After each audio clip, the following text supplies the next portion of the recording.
Okay, so this is just a little bit of a review from last time. We talked a lot about leadership styles, and there were those two leadership quizzes. And I'm wondering if anyone had a chance to take those quizzes. If so, and anyone has anything to share from that, we'd love to hear. So you can pause the video and take any sharing. I hate silence. So just tell me to be quiet. I couldn't get the one quiz to work, but I did do the first one that was on the list. And it's shot. I couldn't figure out where the button was to start the quiz. So I actually read through all the different types of leaders first. I'm like, oh, I'm probably this one. And then I took it and it was not that one at all. So it kind of shocked me, but it fit as well. Just it shocked. I wanted the other one to work to kind of compare the two, but I couldn't get it to work. So I'll look into that and double check those links and see what we can do. I'll follow up on that. I could go to the link, but it wanted me to sign up to take the quiz and I didn't want to. Oh, okay. Yeah. So okay. No, that's good. Well, that's interesting that kind of what you self-perceived and then the reality of it. Okay, and if you didn't get a chance to take the quizzes, they are still in the navigation guide, so I would encourage you to do that. And as we move forward, also keep in mind the leadership model, the one on the right there, which was that leadership within, where we talked about using those 4 different ways of leadership, leading from the front, leading from beside, leading from behind, and leading from the field. And that kind of is what we'll use to guide a lot of our work. Okay, so today we're going to be talking about teams, building a team to help you in leadership. So building a team, if you're going to be leaders in education, math leaders, you won't just be leading initiatives, you'll be leading people. So often those people may be a team of some sort. And there's a saying in educational leadership that a lone ranger or a lone wolf cannot implement change. They can't do it alone. So even if you have the best idea, you have the most enthusiasm and energy, you can't really enact change alone. So you have to get people on board. Imagine if your building administrator wanted to roll out a new initiative. Could he or she do it alone? Almost always that answer is no. It involves teachers helping with that initiative, or parents or other stakeholders. To implement positive change, you will need a team. And not only will you need a team, you should want a team so that you don't have to hold all of that weight by yourself.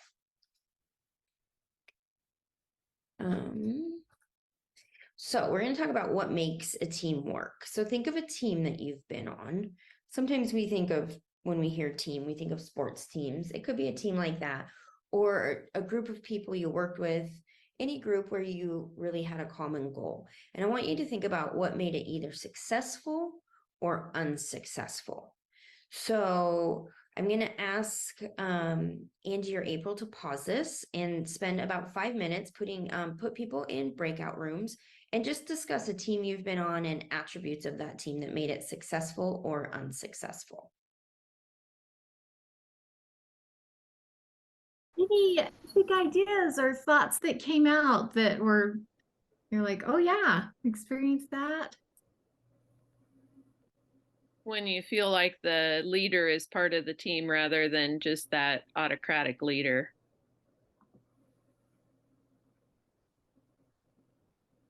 Makes it safe when that happens.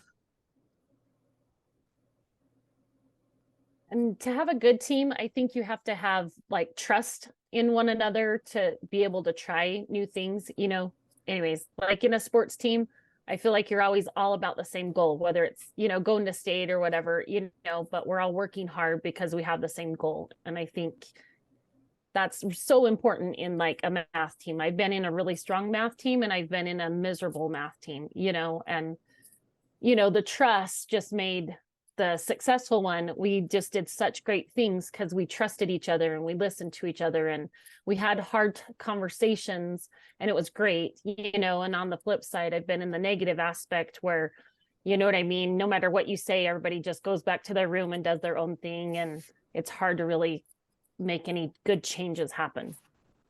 Absolutely.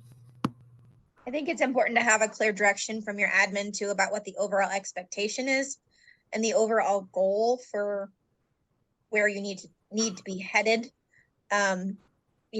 Keeping that data in mind or whatever it is that's driving your instruction. And then each teacher has such an individual style that respecting each other as an individual was mentioned in our group, and then just taking what you need from others and leaving what doesn't work for your classroom, because each classroom and teacher's style is different.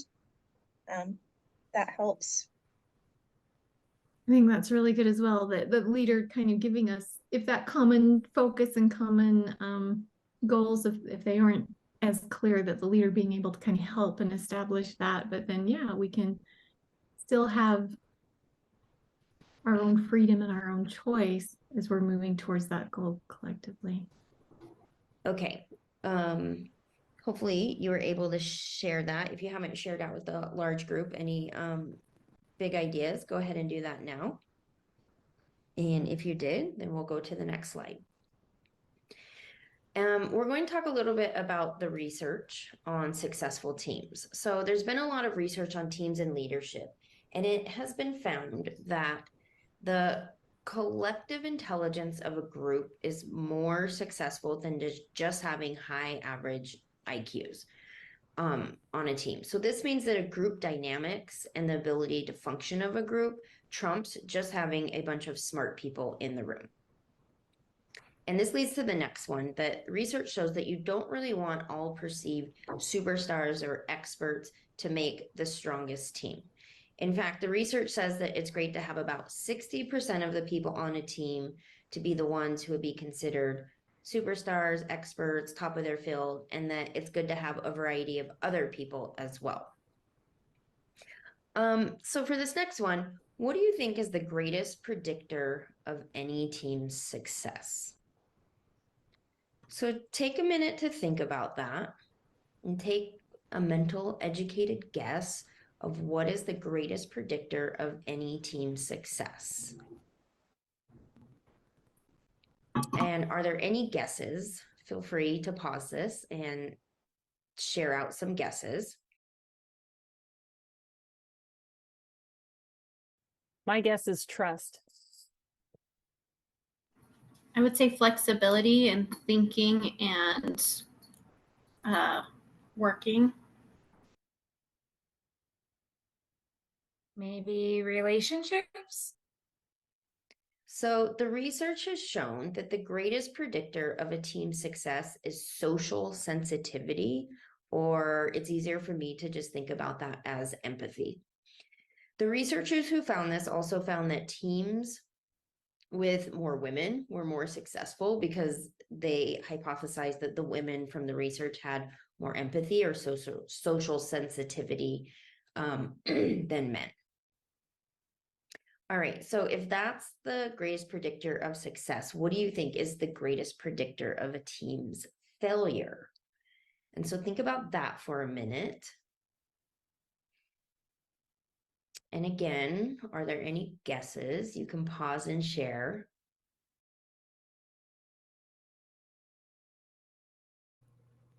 Bias or judgment. Okay, so the greatest predictor of a team's failure happens to be competition. So this doesn't mean when the team is competing against another team necessarily, but rather when there is any competition amongst the team themselves, like who is going to be the top dog in this team. And so I know this kind of made me think of some of those pay for performance scenarios where teachers' teaching practices and outcomes are on display and pinned up against other teachers. And if you have to be at the highest, you want other teachers to be lower so that you look good. And so you can kind of see how that competition would lead to a team's failure. And it doesn't sound like that would allow for great teamwork. And then this last one, this is a Google study, but it comes from Brene Brown's book, Dare to Lead. And she states that Google's 5-year study of highly predictive teams found that the most important dynamic that set successful teams apart was psychological safety. Team members feeling safe to take risks and be vulnerable in front of each other. So I kind of see how this could be related to social sensitivity piece that we talked about above, and you can kind of see how that might be related to a team's success. Okay, so who do you want on your team? We're going to do quick breakout room again, just a couple minutes. And I want you to think about what is just a general type of person that you might want on your team as you attempt to implement change in your school or district. And so you might even think, instead of a person, you could also just think of attributes. What kind of attributes do you want on that team? So go ahead and pause this, and you can go back into breakout rooms. And after the breakout rooms, you can come back to the main room and share out a little bit with the whole group.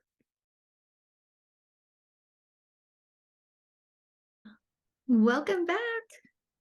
We probably all have that golden team that either we've worked with or that we're dreaming of, right?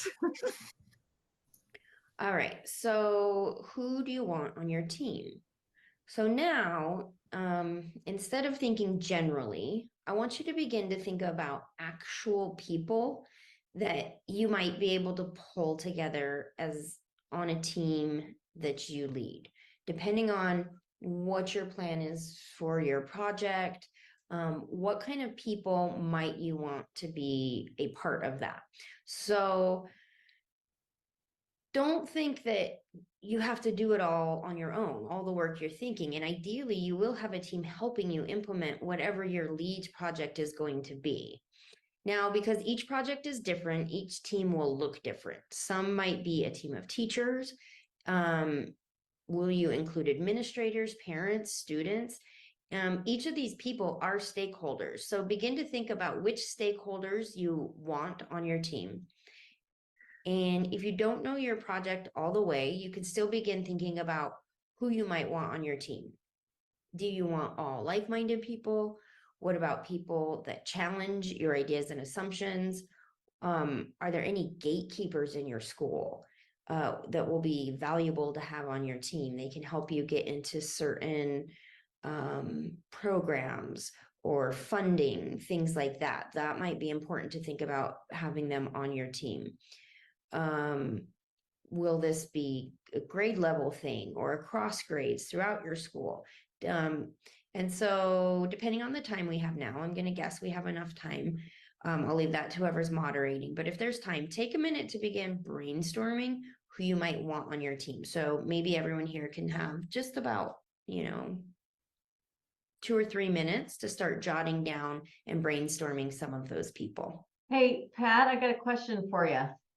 Do you have spaces for networking available to you?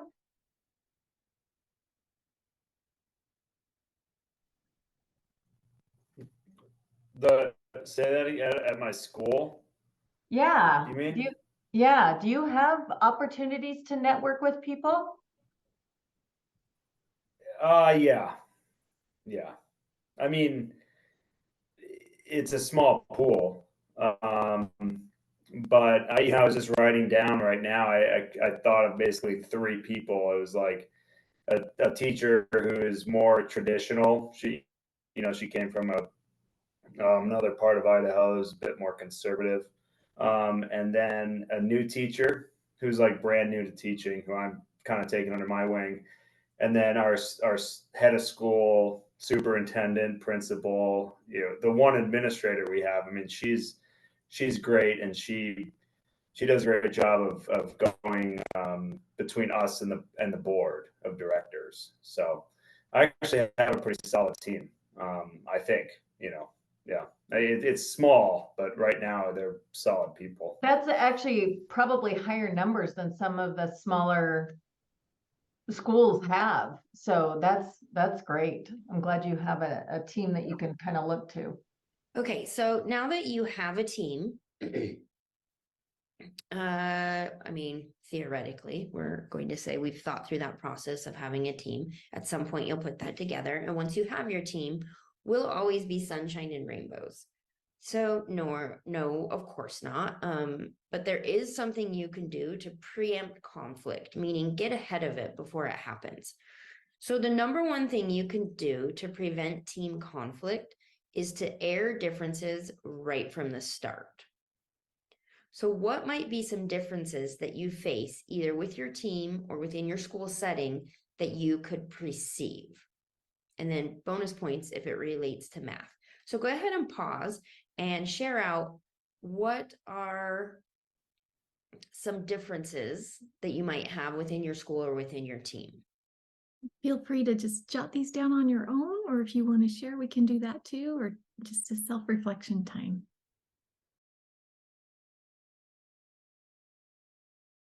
I think I get overly excited and miss details. And so, like, as I was thinking about team members, I thought of a person that's more detail oriented. She's like an innovator, but she notices details that I don't. And I've worked on other teams with her, and I really like that about her. But it also made me realize that my excitement makes me miss the little details. So I would want to make sure everybody knew that. You know, I have an example that's a little bit different than like a working team.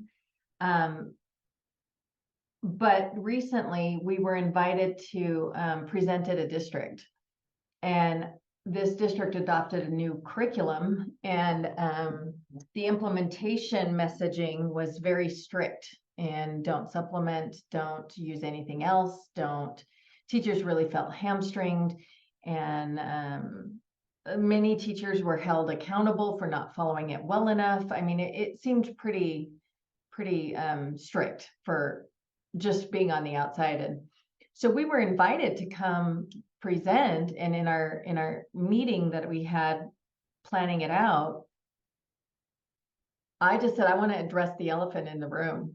Like I said, I want to support your district and your goals, and I don't want to do or say anything that will undermine your goals.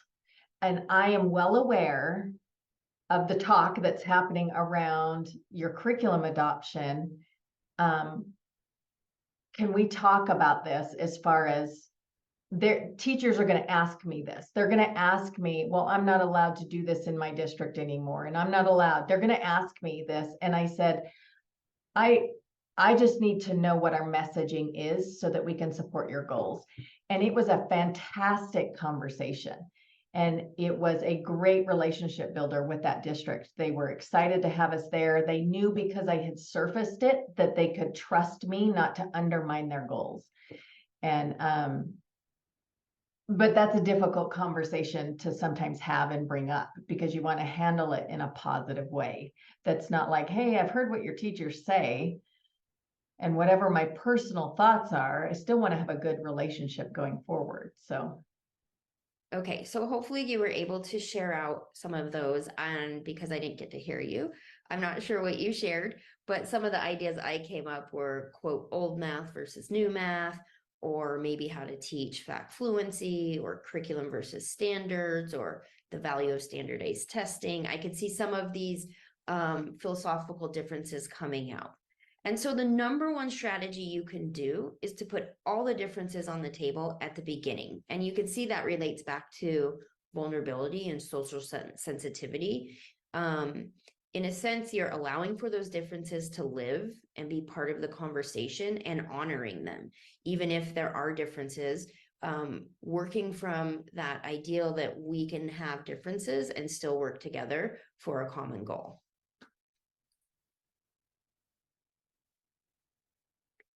Okay, and another way to look at helping your team, aside from preempting conflict, is making sure they're motivated. So hopefully, if they're on your team, they're already motivated because they have chosen to do the work, and they're excited about it. But if there is an issue of motivation with your team, or maybe it's not your team, but other people you're leading, and maybe they are resistant, you can think about this model. This is Dichi and Ryan's theory of self-determination. And this theory posits that people will be motivated if 3 of their human needs are met. And those needs are autonomy, competence, and relatedness. So this graphic explains each of those concepts. So autonomy is feeling that one has choice in whatever they're doing. Competence is they feel they have mastery over what they're doing. I think we've all been in a position where it's like, I'm not very good at this. And that can definitely take the motivation out. You can even think about how this relates to our students who aren't motivated, maybe because they're struggling. And then relatedness, I really think of that more as being connected or part of a community. And so people are much more motivated if they feel they are an integrated part of their community. So if you're having trouble with motivation of a person or a group of people, this may be a good tool to reflect upon and wonder if these 3 needs are being met. And it can help you kind of think through maybe what are some of those motivation issues and which one can you impact. Okay, and so as far as building your team, hopefully you had some food for thought here and things to think about as you move into that phase. But next time, you will need, if you haven't finished yet, your needs assessment completed to do the work we're going to do. We're going to talk about vision and values and goals, and it will be really helpful if you have that program audit or needs assessment done, and Andy's going to talk more about that. And that is all I have for today. So thank you.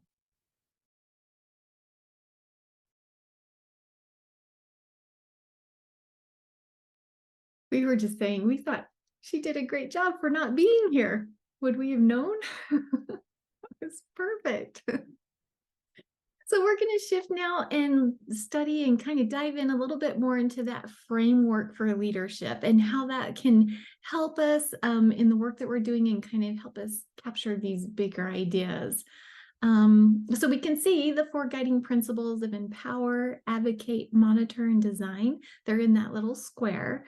And these are going to give us the clarity and help define the roles and actions that we as bold mathematic leaders can take to impact math instruction. So today we're really just going to focus on guiding principle 3, empowering and nurturing a culture of productive professionalism. And this guiding principle is built on NCSM's foundational elements, kind of that infinity symbol that we can see there. We're going to really examine our beliefs, have open discussions about creating that common vision, address and acknowledge equity issues while working to strengthen relationships among all stakeholders. And I really like this quote here, and I think we've spoken to it quite a bit, that leaders become great not because of their power, but because of the ability to empower others. So empowering and nurturing a culture of professionalism is really driven by these 3 big ideas: beliefs and mindsets, building relationships, and culturally sustaining practices.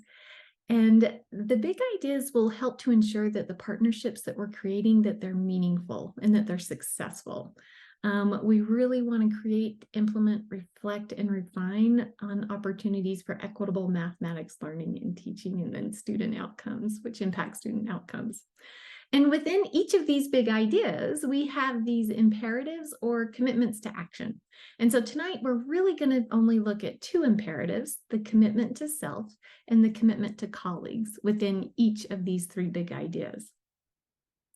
And so when we use NCSM's this leadership framework with the 4 guiding principles and the big ideas and the commitments to action embedded within those big ideas, it's really gonna, we're being guided in analyzing and identifying the leadership actions that will influence meaningful shifts in math education.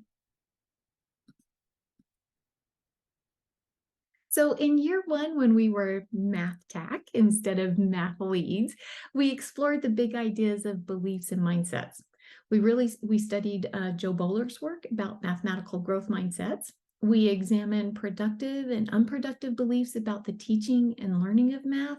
And we also had the opportunity to create our own personal vision. Additionally, each month we were looking at one of the principles to action for the mathematical teaching practices, and we had a chance to implement some of those each month as we went along. And so all of this work combined really helped us to reflect on and build our identities as mathematicians, but also as leaders. So basically, we really engaged with this commitment to self, the very first imperative of beliefs and mindsets, that big idea. And this month's pre-session reading was also kind of a review and focus on these ideas. So Angie has shared with us a little bit about our PD plans and what we're going to be creating this year. And these PD plans are really going to help us to engage with that commitment to colleagues imperative. We're going to be creating space for others to reflect on their assumptions, beliefs and visions of mathematics education, and develop their math identities similar to what we did last year. And, educators, all of us, we are a group of people with really varied backgrounds, beliefs, understandings, but we do have that common goal and purpose. And Courtney did a really nice job of guiding us through the elements of successful teams where we can learn from one another, feel comfortable in discussing problems, seeking feedback as we're working towards that common shared vision. And these insights that she shared with us are really critical to that empowering and nurturing a culture of productive professionalism. And as we're reflecting on and working to develop this culture, we need to be aware of 4 different types of knowledge that all math educators need. And being aware of these 4 types of knowledge are going to help us determine areas of strength and possibly topics for further professional development. In fact, our needs assessment has more than likely probably identified at least one of these 4 types of knowledge that we might want to address in our PD plans. So we're going to play a little matching game.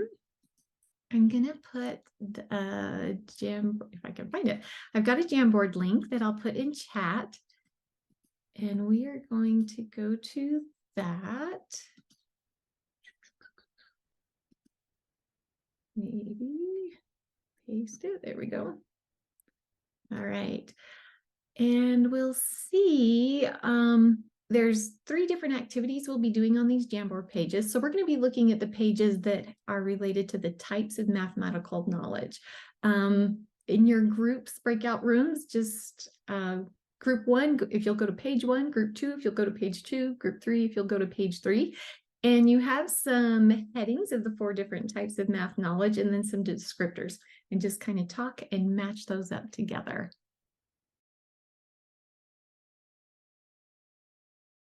So a lot of there's enough similarity in some of these that it's a little bit hard to sort it out. But the content knowledge really is, just what do we know? Those skills, those concepts that we have. We understand the prerequisites coming up to it. That's our math content knowledge. Our pedagogical content knowledge is kind of how do we teach it? What instructional strategies? What's our pedagogy? How are we working through this? And our curriculum knowledge relates to the standards. Curriculum is not our published curriculum. Curriculum is what are we using to meet and address the standards? And usually it's a sequence level of activities and structures. And then our mathematical knowledge of teaching is specific to our profession. What do we need to know about that for teaching? So I don't know, how did you do? Kind of got it? Really got it? Okay. Right. So as leaders, if we're really aware of the beliefs, the mindsets, and the mathematical knowledge of our colleagues, then we can reflect on how to help build and empower that empower and nurture that culture of productive professionalism. The 3rd imperative, or the 3rd kind of action that we would take of our leadership framework, commitment to others, is something that we're really going to explore deeply in year 3 of our math leads. here we go. So to achieve, oh, I did go back. There we go. So to achieve our goal and vision for mathematics learning and teaching, building relationships with all stakeholders is absolutely key. And Courtney's done a lot of some introduction ideas and thoughts with this as well. So an example of building relationships at the commitment to self imperative is here in our math leads work. We probably attended some PD sessions that caused us to kind of start re-examining our current beliefs and practices. We probably started trying to seek out other professional opportunities like math leads, where we're building these relationships and these networks to help as we're getting support while we're making shifts in our instructional practice. What might be some other spaces or ways that you've sought out professional relationships? I got Angie to come to my class many years ago, and it empowered me and the ideas that I already had and felt. And so I was glad of that. And I also had the guy, his name left my brain though. I can think of his son's name. He came in my class as well, and they were big. They helped change a lot for me. So Yeah, seeking out, finding coaches, math specialists. Some of the things I've seen, book studies.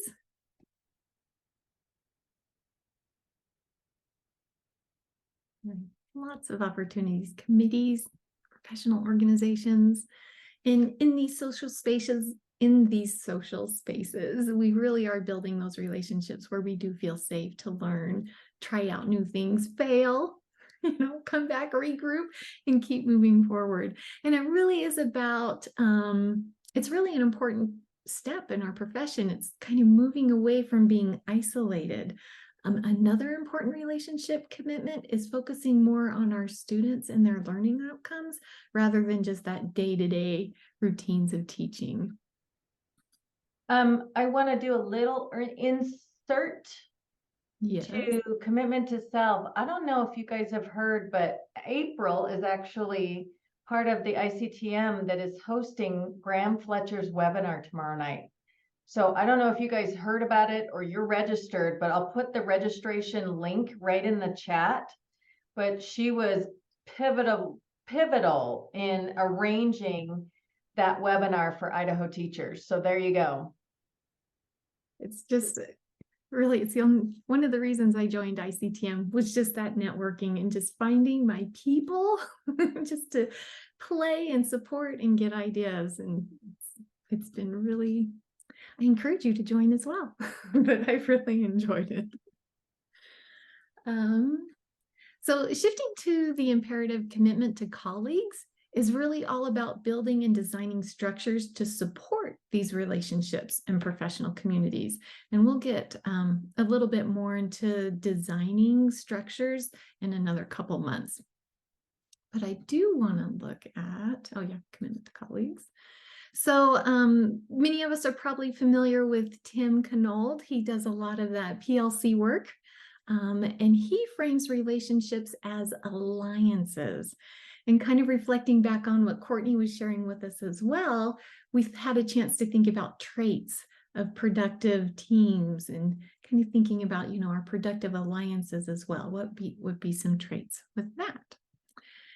And I want to share some ideas from Jim Knight. He is kind of like an instructional coach guru. He's kind of like the instructional coach to instructional coaches.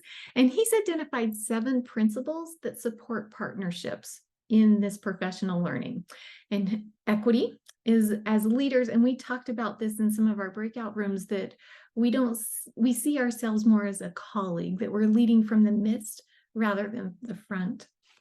Also, how important choice is, that as teachers, we have opportunities to make authentic choices about the PD that we engage in.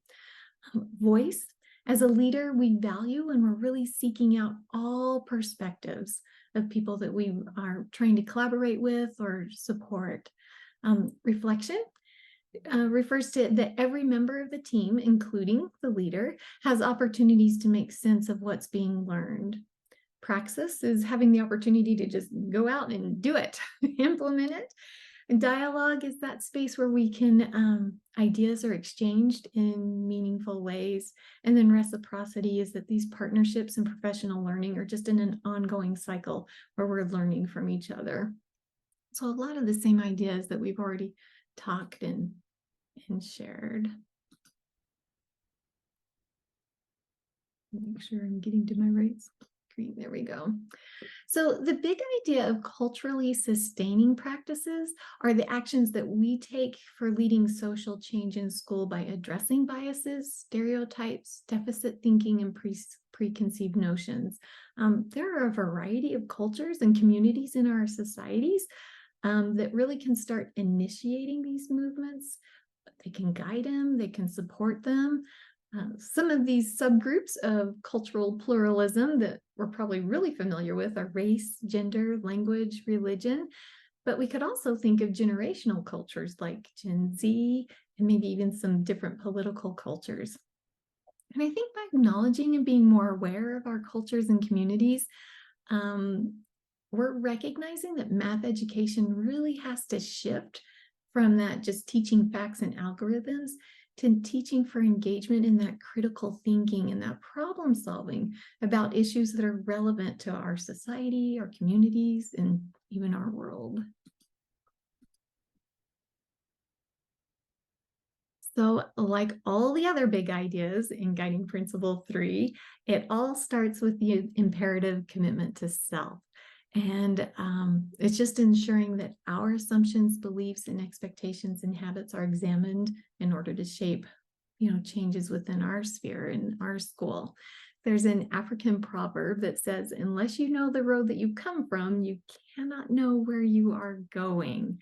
And these are some questions that we could use to help guide us in our own self-reflection. So I'll just give you about 30 seconds to read through that. So as a growing leader, after engaging in our own self-reflections, then we move to creating these safe spaces where different perspectives are valued and collective beliefs can be examined. And here are some examples of questions that might help guide those conversations. So coming back, looking at these 4 guiding principles of empower, advocate, monitor, and design, this is really what defines our roles and our actions as math leaders. And so today we really focused on that empowering and nurturing a culture of productive professionalism. And in our navigation guide, there's an optional self-reflection exercise that you may find helpful in kind of gaining a better understanding and ways to implement the big ideas of leadership development related to this guiding principle. Totally optional if you want to use that or not. And so from here, we'll just move right on into our projects. To get started, sorry, I've got all my windows I'm trying to organize. For those that were stressing on my behalf, I was able to find my phone. So somebody had found it. It was locked in a main office and I could hear it beeping. So I tracked down a janitor and they opened the office and it was in an envelope and I got it. So I know I am blessed. That just does not happen. So, all right. So goals and research review. We're going to talk about this. Wait a second. I don't think I have the right slides up. Yes, I do. Okay. Sorry, my bad. Okay. So I don't know if you've been able to take a look at the overview that I sent out earlier this week, where I kind of went through the LeaDs project, like an overview, and this is what it is. Don't feel pressure that you have to. I just wanted it to be a resource so you could kind of see the whole picture of from start to finish what we're doing. So those are both on our website, where there's this handbook, there's a description recording. I think it's 10 or 12 minutes where I just kind of walk through the whole thing and just kind of talk about each of the parts and pieces, just to be helpful. Okay, so last time we talked about setting a focus. Hopefully you've come close to doing your needs assessment, finishing that up. If you haven't looked at some of your school data, it's really interesting. Every time I go to work with a school, I pull up the SDE's website where they report out on the school's student achievement. And I don't get to see the data in depth, but it does give me a lot of information about how to structure some conversations if that's the way they want to go.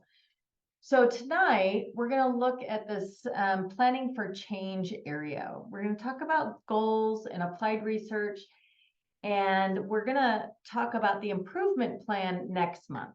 Okay, so we're not going to go into that today, but I want to kind of go into these two a little bit to kind of get the wheels starting. And then I want you to put in some thought over the next month. Like Courtney said, she's going to go into some goals as a leader from that perspective next time. So hopefully you'll have refined and somewhat formalized your goals by the end of today. And the next time you might want to tweak them and add to them. Okay, so if you did not do the situation component of the logic model, I'm pretty sure my instructions weren't very clear. So most of you are getting a handle on the needs assessment.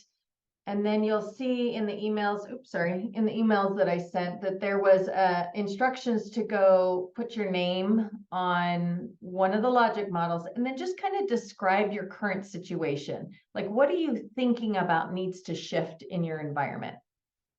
So if you haven't done those two things, the links are still on our website. They shouldn't take more than a couple minutes.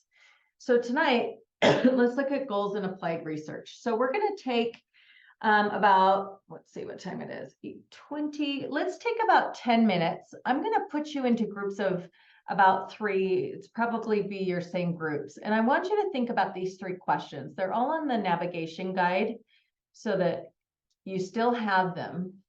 But I want you to share out with your group, what do you want to influence and why? How do you know if you're successful? Like, what does that look like? If you just say, I want to shift some of these traditional beliefs in my school, what does that look like if it shifts? What does it sound like? What's the feel with your team? Like, how do you know if you were effective in maybe shifting some of that conversation or the beliefs? What ideas do you have for collecting evidence? Or what do you need? What do you need to know? What do you need to ask about? What do you need access to? So you don't have to actually select, okay, I'm going to do this survey, but you know what? I might want to do a survey. What would be on it? I'm not sure. Maybe we could talk about that. Okay, is it just a satisfaction survey or is it a beliefs survey? Is there a belief survey out there? So we want these questions to start surfacing because we have access to tons of resources. So you don't necessarily have to go create a survey. We could go, oh, we have a really great belief survey already made. So maybe you can see some shifts there. Okay, so I'm going to put you in your rooms for about 10 minutes to talk about these 3 things. Okay, I listened to some really great conversations. And I was taking some notes, and I'm going to go through a couple of thoughts I had. And then April, if you heard some things that you would like to address, we can do that as well. If not, no pressure. Let me get to the right thing. So some of the things I heard is some of you are unsure about the access to influence that you're either able to have or not have, whether like someone said, you know, I'm not allowed to actually do PD. So this, again, this is an influence project, and it used to be the PD was kind of the goal, but now we've changed it to be more of a project where you can decide how to influence. So some of my thoughts were, think about what structures are already in place that you can utilize. Many of you have talked about you're already so busy and teachers are overwhelmed. And we don't want it to be an add-on if it's gonna burn or hurt. So maybe there's PLCs already in place, that you could say, have a conversation about something you learn, or it can be really small chunks. One thing that I've seen other math leads or math techs do that's really successful is they'll say, hey guys, I'm taking a class. You let me lead a weekly conversation on, or a, in our PLCs, could I take 10 minutes just to teach you about some of the things I'm learning? Because it's one of my assignments. Would you mind if I did that? Then they're helping you out. And it's been effective in that way as well. Another idea would be to possibly do something volunteer. I have to do a project for my class. If I held a 20-minute conversation discussion about the things I'm learning after school, would you want to come? Maybe they would. Maybe they wouldn't. I don't know. It's not necessarily PD, Danielle, but it's like, I learned about this, or I read this book and I wanted to share some of the key things with you.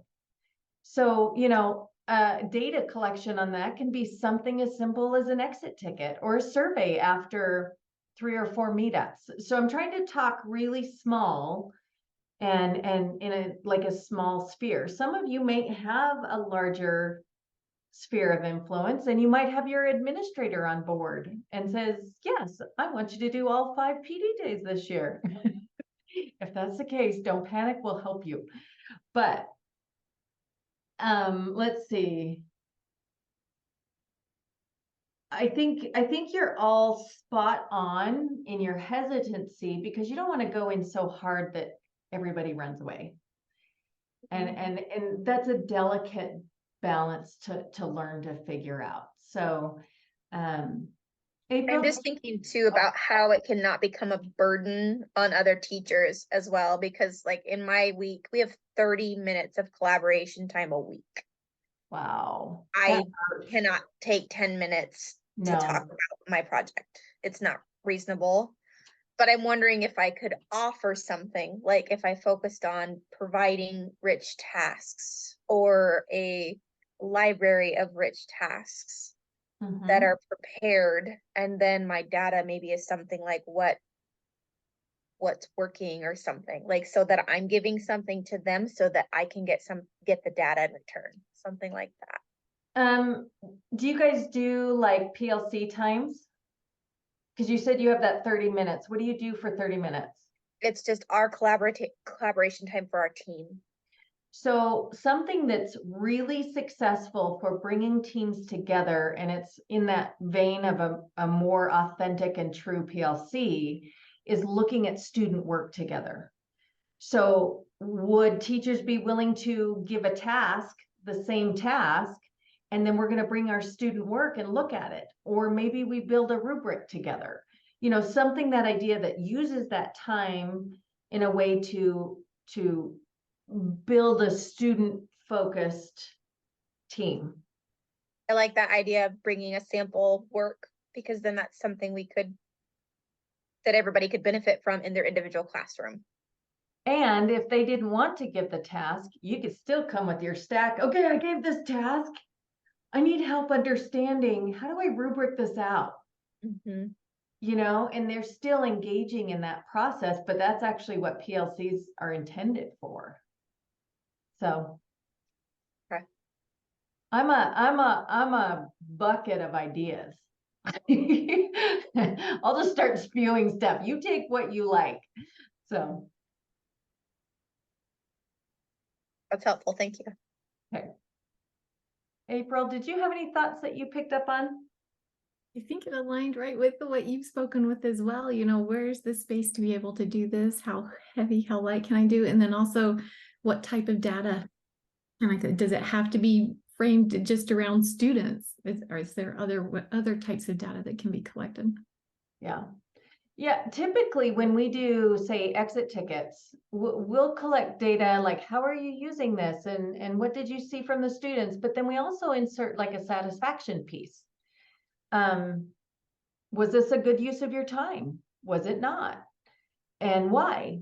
Because that helps us, you know, kind of get better. I know I post, so we don't do it for this one, but for another project that we do for our accelerated math learning, we do monthly meetings, but then every 2 weeks or the 2 weeks before the monthly meeting, we make it's called a pre-session video. Anything that's sit and get, you have to watch the video. And it's like a 20-minute video that just a screen recording that we do. Well, part of my data collection is I watch the analytics. So the very first one that we did, we only had 3 of the 40 participants actually watch it. This last time we had 24 of the 40 watch it. So we're making little tweaks to get that growth and that learning up, but that's still data. That's still evidence of participation and at least learning. Now, how they're using the learning, I don't know yet. But just some ideas that, you know, maybe it's a Marco Polo, get creative. Maybe you start a Marco Polo conversation and you say, okay, I'd listen to this podcast and this is what they said, you know, and then you get some feedback. I mean, you can be really creative within the area that you have. Okay, any other questions? What's really amazing is this is really kind of a struggle initially. When you actually develop your project and you see it through, I can guarantee you'll feel discouraged because you won't have the impact that you wanted to have until you get to the very end and you reflect back and then you look at it and you go, oh my gosh, I really did have an impact. Like am I right, April? Yeah. Yeah, it's really powerful to see.